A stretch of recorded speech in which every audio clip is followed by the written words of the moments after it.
Welcome students to our next video. Today we're going to be using the photographs that we have to transfer the details onto our board. So the board's already prepped and ready to go, and I'm going to put my lighter version of the photograph down so that I can see the details better and get those edges. Now, the most important step here that most students tend to forget is to put some registration marks on your piece. So I'm going to tape this down real quick, and then I'm going to mark on the corners where my registration lines are going to be. That way, if I have to remove my image at any time, I can always put it back on to transfer more detail later. Make sure that your registration lines go over the edge of your photo and onto your canvas so that you can put it back exactly later. After you get your base painting done and it has fully dried, that's when you'll be able to transfer more detail on. So these registration marks can be a lifesaver and help you out to position that picture back right where you need it to be. Alright, now we are ready to transfer our image onto our canvas. So I'm going to lift this up and put my transfer paper down. I want to make sure that it's going to cover the area that I'm going to transfer the image onto. So this big section on the left, I want to be able to have cover the entire apple. Once it gets situated, put it down. I chose blue for my transfer lines because they show up nicely even on darker backgrounds, so when you're going to transfer details later on, if you have an image that's darker, you can still see it. I don't recommend using charcoal transfer paper for this process, simply because it doesn't stick very well to paint. So once you get the surface covered with paint, you're going to start having a hard time transferring details in. So making sure that it's back down where my registration marks are put, and then I'm going to begin transferring. Okay, I'm going to use a pencil mechanical for this process. I have pushed in the lead, so all I have is a hard edge. The best use to transfer is a scoring tool, so if you have that as well, it works great. I don't want the lead out because then it'll leave marks on my image, which will make transferring details later on harder. So for this first transfer, I'm only going to go around the large areas and sections where major value shifts happen or just the shape of the object. I'm not going into too much detail right now because I'm just going to be doing a base painting, so I don't need to transfer too much detail. I'm not pressing super hard, just hard enough that it'll press the transfer paper down onto the canvas, get the image that I need transferred on. If you press too hard, it becomes hard to lift off. Then you end up seeing the blue through the underpainting, so that becomes a problem. And students end up fighting that for the entire process. So make sure you're transferring kind of like medium hardness when you transfer. Notice I'm also outlining the shadow shape that's behind the apple. This is going to be a major value change, so I definitely want to mark that in my transfer. If you have any other details in the background, like folds of cloth or the table edge, you want to put that in as well. I also just marked where my lightest light will be, and that's the highlight. I'm not going to be putting the highlight at this stage because white takes the longest to dry. So I also marked where my shadows change into light and some other small transitions that I want to be able to see when I'm painting my base painting. Now you can see that some of the transfer lines are a bit darker than I'd like. So in order to fix that, I'm going to just get my gummy eraser and just roll out the dark lines. The idea for this first transfer is making it just light enough that you can still see it through your semi-transparent paint that you're going to be painting onto this layer. So I'm just rolling it across and taking time to make sure that there's no hard, dark marks. By the end of this in the video, you probably won't be able to see it very well, but I can barely see it before I start painting. Alright, now that I've gotten it light enough that I can barely see it, I'm going to take off my image and I'm ready to paint. Before I paint though, I'm going to show you a quick trick. If you forgot to put those transfer marks in, and you ever need to make sure those details are spot on where you need them to be, there's a trick that you can use. It's an animation trick where you quickly flip back and forth between the top image and the lower image until you position it to be where they become pretty close to where they were originally. So if you ever just forget to put those registration marks before you start your painting process or anytime after, this can help you get close back to where you need it to be. Just make sure that you put those registration marks. It just saves you a lot of guesswork in the future and trying to get that image back perfectly where you need it to be. Alright, that's it. You got your image all transferred and you're ready to paint. We're ready for the next step.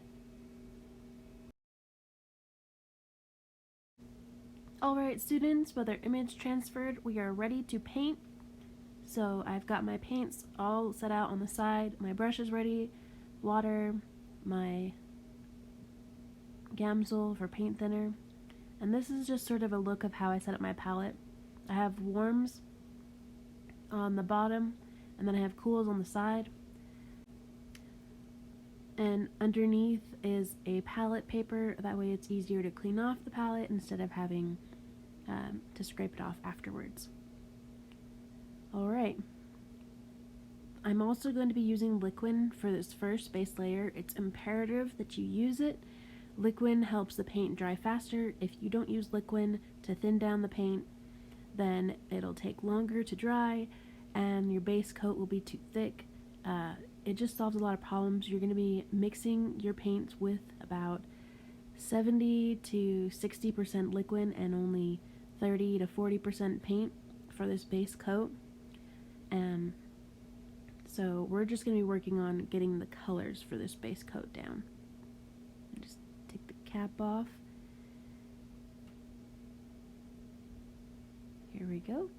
It is a painting medium, so it's been made to mix with paint. It's also used for glazing, so it's just pretty useful when you're painting with oils in general. Okay, so I'm going to use a bigger brush because start big, go small is one of the painting processes that we use. All these brushes are on your supply list. You use the small brushes for tiny details and larger brushes to cover the canvas better. Remember, just like when you're prepping your board, the larger the brush, the less brush strokes there tends to be. So when you're covering a large surface, it's wise to use a larger brush. Okay, now I'm going to take my image and I have this thin clear piece of acetate or plastic. You can also use like a page protector in this process if you don't have access to acetate. But I'm putting it over my image so it can help with color matching. So I'm using a lot of Liquin, as you can see, mixing it up, grabbing some of my greens that I have. I'm gonna warm it up because the picture is more warm. And as I'm mixing up my colors, I'm making sure to put it back in that pool of Liquin that I already had. It's a medium kind of viscosity or consistency that I'm going for. You can still see through it, semi-transparent. That way I won't lose my lines entirely and still be able to see some of my details.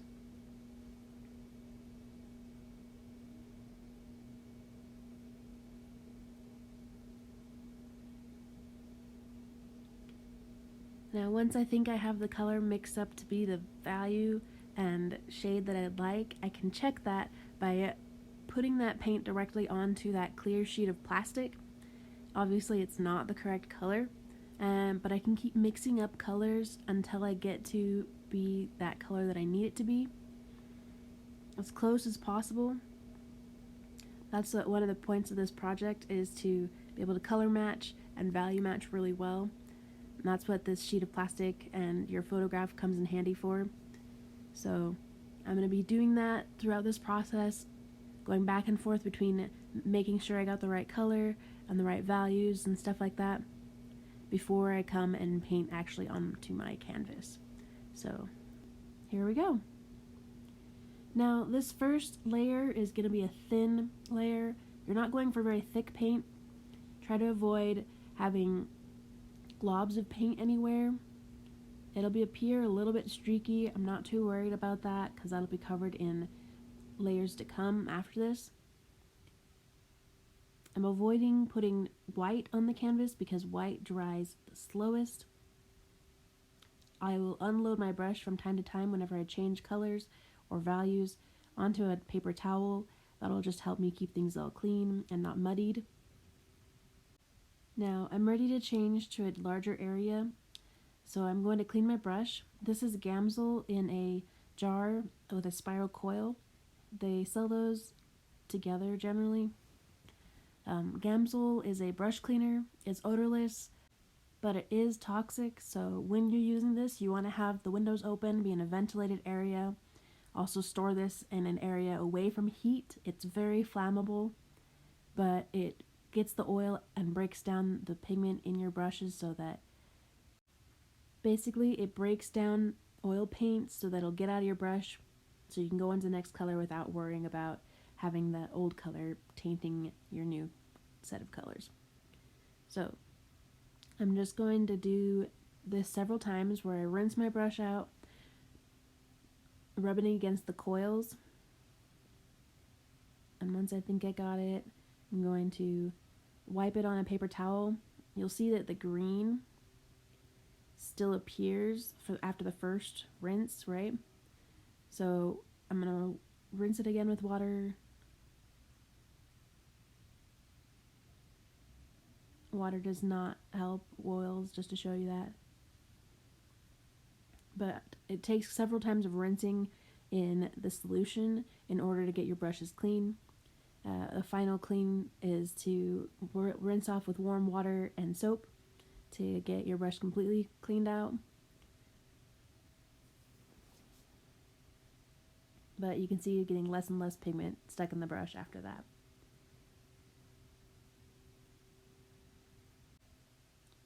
Your brush is clean when you don't get any more pigment out of it.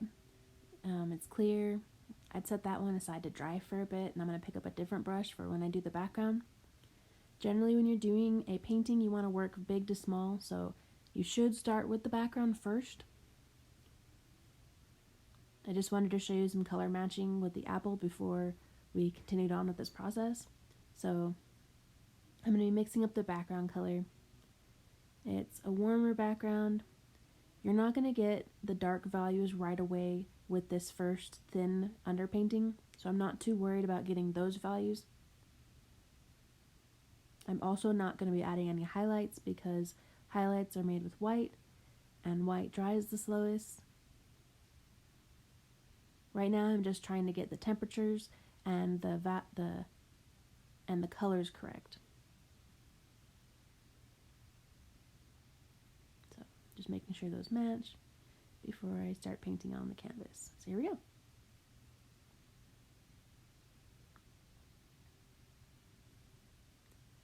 Once again, this is going to be a thin layer, and I'm not going to go painting and leaving a halo around my object. I am painting over the edges so you can see there's a bit of a blending going on there. This will avoid any white areas that are left on your canvas, and you can clean up those edges in the several passes after this. This is just going to get the colors and cover your whites so that none of the board will show through on your next layers.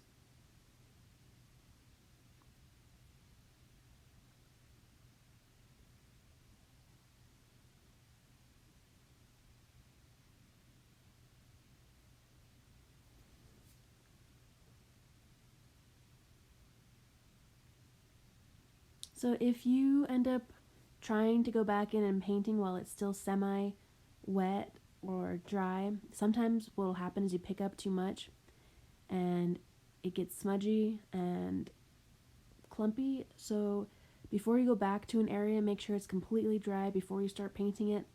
Otherwise you start picking up pieces instead of putting it down. As I've shown here, it doesn't work very well. So if you want to edit an area, wait till it's completely dry before you go in and edit it. Just putting in the apple stem. It's still transparent enough that I can see my transfer lines. But there you go, see it picked up more paint if you try and go back in. Well, it's semi-dry, not completely dry.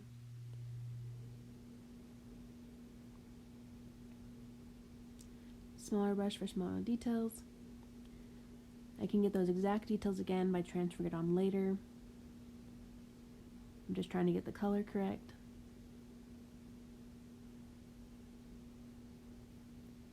And there we go, we have our base painting. So you'll notice that it's thin, the values aren't quite 100%. Those will be fixed in the next layers. We are just trying to cover the white in this process. And in the next process, you're going to be transferring on more details and working piece by piece to get all of the colors and values that you need.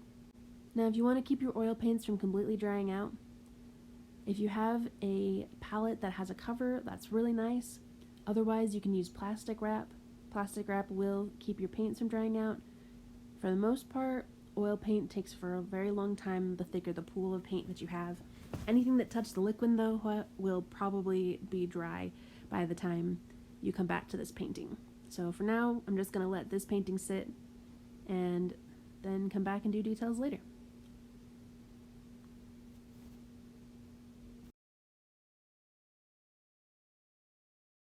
One more thing before we're done, I just want to show you a trick on how to keep your painting from getting fuzzies or dust or anything on it while you're waiting for it to dry. I just broke up my gummy eraser and stuck it in all the corners, then used a spare piece of board and put it over it. So there's a gap between the painting and the board, but it lets it dry during that time. And that's it. Best of luck on this process. You guys got this.